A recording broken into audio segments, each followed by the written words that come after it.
বিসমিল্লাহির রহমানির রহিম। আসসালামু আলাইকুম। কেমন আছেন আপনারা সবাই? আমি নিপা ঢাকা কেরানীগঞ্জ থেকে বলছি। চলে এলাম আরেকটা নতুন ব্লগ নিয়ে। আশা করি ব্লগটা আপনাদের ভালো লাগবে। আর যদি আমার ব্লগটা আপনাদের ভালো লাগে তাহলে অবশ্যই একটা লাইক দিয়ে দেখা শুরু করবেন আর আমার চ্যানেলটা সাবস্ক্রাইব করে পাশে থাকা বেল আইকনটা ক্লিক করে দিবেন। আর যারা পেজ থেকে আমার ভিডিওটা দেখছেন তারা প্লিজ আমার পেজটাকে ফলো করে দিয়ে যাবেন। তো এটা ছিল রবিবারের সকাল থেকে ব্লগটা শুরু করেছি। তো সকালবেলা আমি রান্না সব কমপ্লিট করে আপনারা তো গত ব্লগে দেখেছেন ছেলে মেয়েকে নিয়ে স্কুলে যাচ্ছি। এখন আজকে ওদের টিউটোরিয়াল এক্সাম শুরু, তো একবারে ওদের পরীক্ষা শেষ করে তারপরে বাসায় আসব। তো ভাবলাম যে ঢাকা শহরের ভিউটা আপনাদের সাথে একটু শেয়ার করি। এই যেটা হচ্ছে হাইকোর্ট। তো হাইকোর্টটা আপনার দেখে দিলাম। এখন আমরা হাইকোর্টের সামনে দিয়ে যাচ্ছি। একটু পরে হচ্ছে গিয়ে সুপ্রিম কোর্ট। এটা হচ্ছে সুপ্রিম কোর্ট। আর তারপরে হচ্ছে বাংলাদেশ বার কাউন্সিল।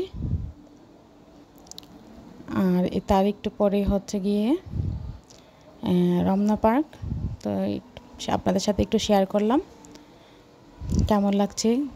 ঢাকা শহরটা আজকে একদম খালি ছিল, একটু যানজট খুব কম ছিল, তাই ভালো লাগছিল। যা আসলে ঢাকা শহরে ঢুকতে ইচ্ছা করে না, এত যানজট। কিন্তু সানডেতে অনেক সময় একটু ফ্রি পাওয়া যায়, কারণ শুক্র শনি বন্ধ থাকে।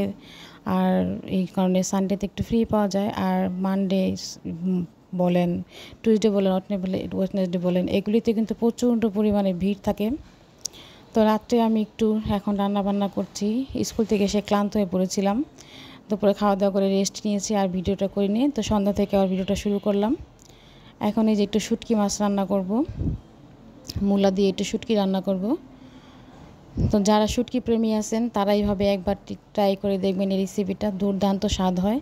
আর মূলা আমরা অনেকে খেতে চাই না গন্ধের জন্য, তো এইভাবে কিন্তু শুটকি দিয়ে মূলা রান্না করলে কিন্তু একটু গন্ধ আসবে না, আর খেতে কিন্তু দুর্দান্ত হয় এটা। তো এই যে এখানে আমি পেঁয়াজ কুচি, রসুন কুচি, কাঁচামরিচ দিয়ে একটু ভেজে নেব। এখানে আমি কোনো আদা রসুন বাটা অ্যাড করব না, বেশি করে রসুন কুচি আর পেঁয়াজ কুচি দিয়েছি। এখন পেঁয়াজটাকে একটু হালকা করে ভেজে নেব। আর কিন্তু শুটকিটাকে টেলে আমি গরম পানি দিয়ে একটু ভিজিয়ে রেখেছি। শুটকিটা অবশ্যই গরম পানি দিয়ে ভিজিয়ে রাখবেন, কারণ শুটকিতে কিন্তু প্রচুর পরিমাণে ফরমালিন দেওয়া থাকে। গরম পানি দিয়ে ভিজিয়ে রেখে ভালোভাবে কয়েকবার ধুয়ে নিতে হবে, বেশ কয়েকবার ধুতে হবে, যাতে বালি আর ফরমালিনটা ভালোভাবে চলে যায়। তা এখন আমি যে পেঁয়াজটাকে ভেজে নিয়েছি, এখন আমি এর মধ্যে গুঁড়ো মশলা অ্যাড করে দিব। তো শুটকি একটু ঝাল ঝাল হলে কিন্তু ভালো লাগে।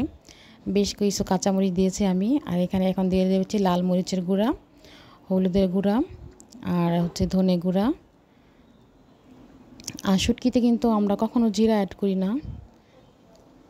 তা এখন এটা দিয়ে একটু সামান্য পানি দিয়ে লবণ দিয়ে, স্বাদ মতো লবণ দিয়ে মশলাটাকে ভালো করে কষিয়ে নিতে হবে। আর মশলা যত ভালো করে কষানো হবে তরকারির স্বাদ কিন্তু ততটাই ভালো হবে, ততটাই বেড়ে যাবে। তো এই জন্য প্রত্যেকটা রান্না করার সময় কিন্তু আমাদের মশলাটাকে ভালোভাবে বেশ কিছুক্ষণ সময় নিয়ে মশলাটাকে কষাতে হবে। তো এখন আমার মশলাটা কষানো শেষ। আর আমি মূলা আর আলু কেটে রেখেছি, চাইলে আপনারা বেগুনও অ্যাড করতে পারেন। তো আজকে যেহেতু আমি বোয়াল মাছ দিয়ে বেগুন দিয়ে রান্না করেছি, তো এই তরকারিটা খেয়েছি একবার, তাই বেগুন অ্যাড করলাম না, শুধু মূলা আর আলু দিয়েছি। আর শুটকি মাছটা ধুয়ে একসাথে দিয়ে দিলাম। এখন মশলার সাথে ভালোভাবে এটাকে কষিয়ে নেব। আর হ্যাঁ, এই রেসিপিটা যখন রান্না করবেন তখন কিন্তু ভাতের চাল একটু পরিমাণে বাড়িয়ে দিবেন, তা নাহলে কিন্তু ভাত কম পড়ে যাবে। মজা করলাম আপনাদের সাথে। যারা শুটকি লাভার আছেন তারা কিন্তু অবশ্যই এটা দিয়ে একদম পেট ভরে ভাত খেতে পারবেন, আর খুব মজা হয় কিন্তু এটা। তো আপনারা চাইলে যে কোনো শুটকি দিয়ে রান্না করতে পারেন। তো আমি মলা মাছের শুটকি দিয়ে রান্না করেছি। আপনারা চাইলে পুঁটি শুটকি, টাকি মাছের শুটকি অথবা লইটা শুটকি বা চাপা শুটকি দিয়েও রান্না করলে কিন্তু ভালো লাগে।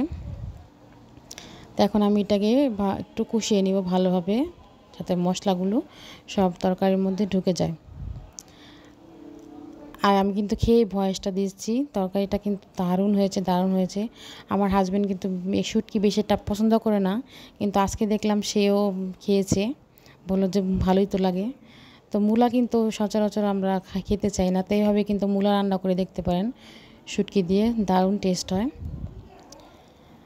তা এখন আমার শুটকিটা কষানো হয়ে গেছে। আমি এর মধ্যে এখন পরিমাণ মতো পানি দিয়ে দিব, যাতে আলুটা আর মূলাটা ভালো করে সিদ্ধ হয়ে যায়। আর এটা কিন্তু একদম শুকনা শুকনো হবে, কোনো পরিমাণ ঝোল রাখা যাবে না। একদম শুকনা ভাজা মানে ভুনা ভুনা টাইপ হবে। আর হ্যাঁ, আপনারা অনেকে আমার ভিডিও দেখেন কিন্তু লাইক করেন না। প্লিজ আপনাদের কাছে অনুরোধ রইল, একটা লাইক দিলে তো আপনাদের কোনো ক্ষতি হবে না, কিন্তু আপনাদের একটা লাইক কিন্তু আমার ভিডিওটা আরও 10 জনের কাছে পৌঁছাতে সাহায্য করবে। তাই আবার অনুরোধ করছি, অবশ্যই একটা লাইক দিয়ে আমার ভিডিওটা দেখা শুরু করবেন। তাই এখন ঢেকে দেব। এই যে চলে আসলাম, এই যে আমার এখন শুটকি রান্নাটা কিন্তু কমপ্লিট। আর ওদিকে গরম গরম ভাতও রেডি। এখন আমি শুটকি আর গরম গরম ভাত খাবো। আর অফ ক্যামেরা কিন্তু আরও অনেক কাজ করে নিয়েছি, আর পেঁয়াজ কেটে নিয়েছি, তারপর ঘর বাড়ি সব গুছিয়ে নিয়েছি। তো এই যে এখন বিছানাগুলো সব ঝেড়ে নিচ্ছি। রাত এখন বাজে প্রায় রাত 9টার মতো বাজে। তো প্রত্যেকটা বিছানা এখন ঝেড়ে গুছিয়ে নিব। আর কিছু কাপড় ধুয়েছিলাম গতকালকে, তো এগুলি এখন ভাঁজ করে জায়গায় রেখে দেব।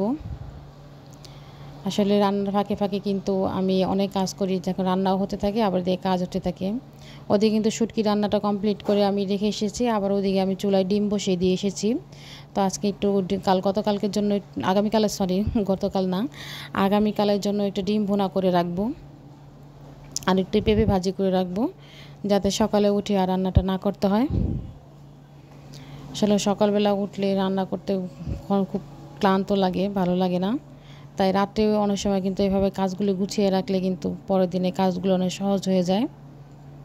আর আমি বেশিরভাগ রাতেই কাজ করি, মানে সন্ধ্যার পর আমার ব্যাটারি কি ফুল চার্জ হয়ে যায়, আর সকাল থেকে আমার ব্যাটারি একদম ডাউন থাকে, বেশি কাজ করতে পারি না। তো যাই হোক, কাজকর্ম সব শেষ করে এখন খাওয়ার পালা। গরম গরম ভাত আর গরম গরম শুটকি তরকারি, এখন মজা করে খাবো।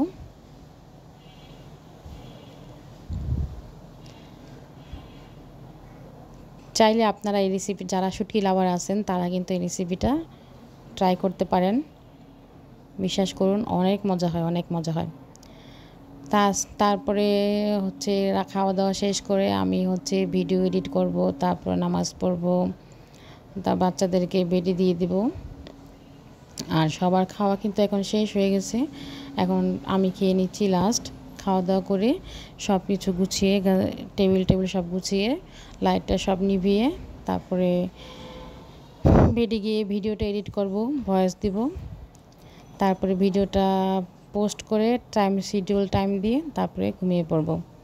এই হচ্ছে আমার রাতের রুটিন। তো এইভাবেই চলছে আমাদের দিনকাল। আর এদিকে দেখেন, এই যে অফ ক্যামেরায় কিন্তু আমি রান্না করেছি হচ্ছে যে এখানে ডিম ভুনা করে নিয়েছি আগামীকালের জন্য। তারপরে একটু পেঁপে ভাজি করেছি, সকালে রুটি দিয়েও খাওয়া যাবে আর ভাতের সাথেও খাওয়া যাবে। আর শুটকির তরকারি তো ছিলই। এই যে দেখেন, অর্ধেকটা শুটকি কিন্তু শেষ হয়ে গেছে, আমি আর আমার হাজবেন্ড মিলে খেয়ে নিয়েছি। আর এখানে ডাল ছিল, ওটাও একটু জাল দিয়ে নিলাম। তো এই হচ্ছে আমার রাতের ব্লগ। কেমন লাগলো অবশ্যই কমেন্ট করে জানাবেন। আজ এই পর্যন্ত, সবাই ভালো থাকবেন, সুস্থ থাকবেন, দেখা হবে নেক্সট ব্লগে। আল্লাহ হাফেজ।